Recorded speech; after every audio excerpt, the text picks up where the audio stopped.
সকলোলৈকে সাদৰ সম্ভাষণ জ্ঞাপন কৰিছোঁ। আমাৰ আমন্ত্ৰণ ৰক্ষা কৰি অসম সাহিত্য সভাৰ সভাপতি শ্ৰদ্ধাৰ বসন্ত কুমাৰ ডক্টৰ বসন্ত কুমাৰ গোস্বামী ডাঙৰীয়া, প্ৰধান সম্পাদক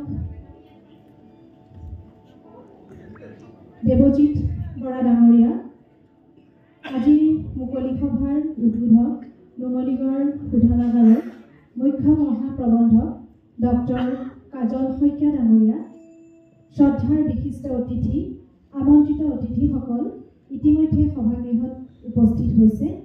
সকলোকে পুনৰবাৰ শ্ৰদ্ধা জনাই আমি মুকলি সভাৰ আৰম্ভণিতে অসম সাহিত্য সভাৰ আৰম্ভণি গীত চিৰচেনেহী পৰিৱেশন কৰিবলৈ পশ্চিম গোলাঘাট শাখা সাহিত্য সভাৰ সদস্যসকলক অনুৰোধ জনালোঁ।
তুলে ৰাগি